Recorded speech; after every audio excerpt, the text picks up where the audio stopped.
We're in a technical recession right now. We'll see if it gets worse. My expectation is it will, but that remains to be seen. So, but the White House would say, we haven't had a depression since the 1940s, and we're not in a recession. So, pick your experts, but the White House and the government don't have a very good track record of this. In spite of projections that the economy grew in the third quarter, the U.S. may still be on track for a recession next year, as the Federal Reserve continues to tighten monetary policy aggressively to curb inflation. In many countries, 2 consecutive quarters of GDP contraction are classified as a technical recession. But the National Bureau of Economic Research, the government entity that determines whether the U.S. has entered a recession, has declined to declare it as the job market remains strong. Jim Rickards, a seasoned investor and author, strongly believes that the U.S. is already in a recession, with the rule of thumb being a double GDP contraction, which has been seen in the U.S. economy, and wonders why the National Bureau has failed, or rather is hesitating to pronounce it. According to him, this may be a political charade. Let's get back to the video and watch him explain the recession we are in and what the Fed is doing. Recession is very numeric. There is a referee, something called the National Bureau of Economic Research, based in Cambridge, Massachusetts. It's a panel of, I believe, 9, kind of PhD level economists. And they decide when a recession started and when it's over, and therefore when the recovery began, et cetera. They're not an official body. They're not they're organized, but it's not a government body. It's a private body. The government kind of goes along with what they're saying, but even when they call it, it doesn't, it's their opinion, and people are guided by that. But just to be clear, it's not a government agency making these decisions. Their rule of thumb is 2 consecutive quarters of declining GDP. That's the rule of thumb. Now, there's more to it. They look at unemployment. They look at, incomes. They look at a number of other factors. But based on the rule of thumb, we're already in a recession. The U.S. had declining GDP in the first quarter of 2022.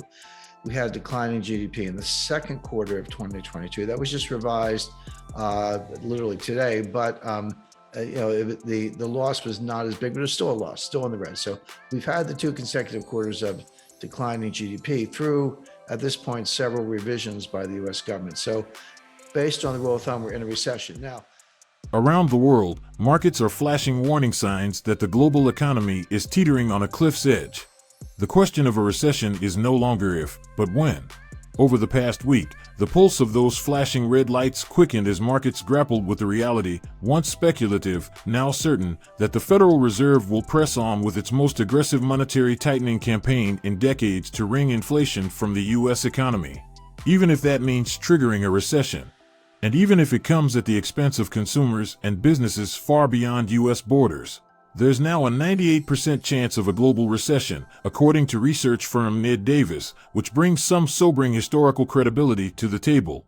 The firm's recession probability reading has only been this high twice before, in 2008 and 2020.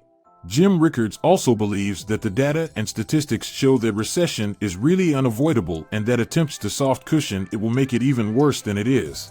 The Fed always starts each quarter with a positive outlook and ends it negatively, and that has been the case in the last 2 quarters.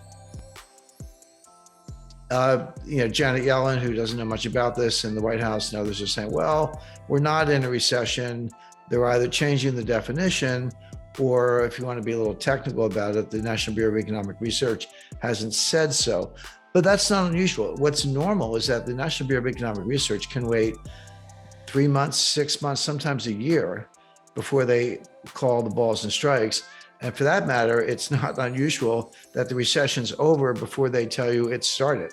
So I don't expect to hear from the National Bureau of Economic Research until late this year, maybe early next year. And oh, by the way, wouldn't it be interesting if they waited until after the election? So don't underestimate the political twists and all this. I mean, that's definitely there. So I'm not waiting for them. I've seen the 2 consecutive quarters. I believe it's getting worse. The Atlanta Federal Reserve Bank of Atlanta, has a tracker. They're showing the third quarter of 2022. We're in the third quarter, won't be over till the end of September. They're showing that in positive territory, but it's been trending down from about 2% to 1.9% to 1.6%, et cetera. That's also not unusual. They have a very interesting statistical method. I give them a lot of credit. But what they do, everyone on Wall Street takes the data. Yeah, the GDP data comes in, some of it weekly, monthly, quarterly, whatever, and you got to get all the data before you make a final call.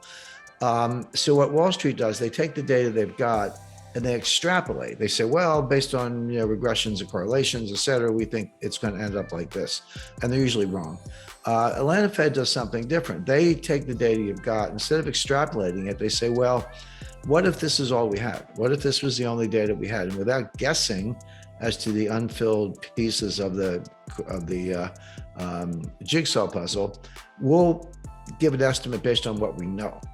And that's what they do. But one of the results of that is the estimate, again, it's a rigorous method, but the estimate tends to decline over time because the pieces that they're waiting to get filled in are if you're in a recession and it's getting worse, by definition, the bad pieces are going to come in later in the quarter.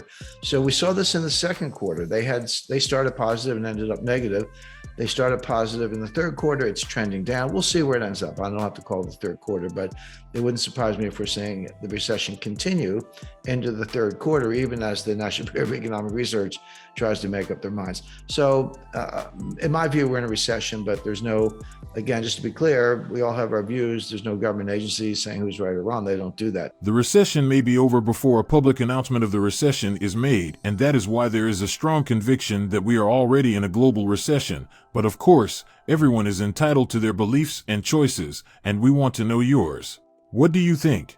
Are we already in a global recession? Let us know what you think in the comments below. Always endeavor to hit the like button, subscribe, and turn on notifications. Thanks for watching.